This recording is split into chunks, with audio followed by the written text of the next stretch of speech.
Ասենք ձեր 3 տարեկան երեխան եկել է եւ ձեզ պատմում է, որ ինքը սիրահարվել է ու պատրաստվում է ամուսնանա հենց այդ անձի հետ։ Իհարկե, մեր կյանքի փորձից ելնելով մենք հասկանում ենք, որ դրա հավանականությունը շատ փոքր է, բայց ինչն է մեզ խանգարում, որ այդ ժամանակ մենք փորձենք վստահենք մի քիչ երեխայի զգացմունքներին, չէ՞ որ իր համար կարևոր է դա։ Ինձ թվում է այնքան էլ դժվար չի, որ մի փոքր ուշադրությամբ լսենք իրան, բայց դրա փոխարեն մենք շատ հաճախ կասենք, հա, եղավ քո ասածն է, իսկ ավելի վատ, մենք կարող է պտտվենք նույն վայրկյանին ու սկսենք մեր շատ տարբեր բարեկամներին պատմել երեխայի սիրահարվածության մասին, սկսենք ծիծաղալ, բայց մոռանանք, որ երեխայի համար դա կարող է ծաղրի տպավորություն թողնի։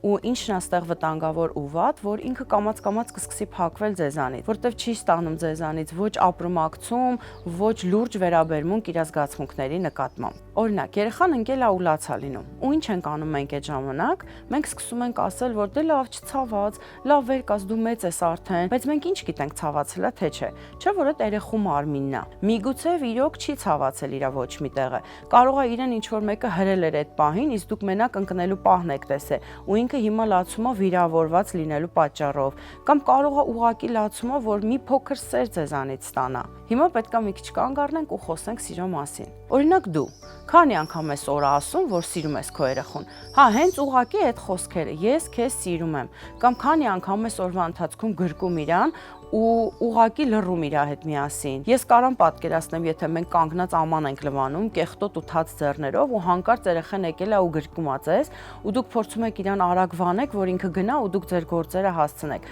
Բայց հավատացեք ինձ, այսօր այս պահին շատ ավելի կարևոր է, որ դուք փակեք ջուրը, չորացնեք ձեր ձեռքերը, պտտվեք ու մի վայրկյան սեր տաք ձեր երեխային։ Ուղղակի միգուցե գրկեք, լուռ կանգնեք։ Հետո ինքը շատ արագ, համոզված եմ, կթողնի կգնա կշարունակի իր խաղը եւ դուք նորից կհասցնեք ձեր ամանները լվանալ։ Դուք ձեր երեխայի համար առել եք ամենաթանկ ու իր համար շատ սպասված խաղալիք։ Իհարկե ինքը այդ պահին ուրախացել է, բայց իր երջանկությունը լիարժեք կլինի, եթե դուք գոնե մի օր 10 րոպե խաղաք իր հետ միասին այդ խաղալիքով։ Հիմա շատ ծնողներ իհարկե կհակառակվեն ինձ ու կասեն, որ չէ, իմ երեխան հասկանում է, որ ես իրան շատ եմ սիրում եւ որ ես իր համար լավ խաղալիքներ եմ առնում։ Իհարկե ինքը հասկանում է դրանով եւ երևի դուք եք իրան արդեն տենց սովորացրել։ Շատ ժամանակ երեխաները, երբ որ չեն ստանում ուղակի սիրո արտահայտում,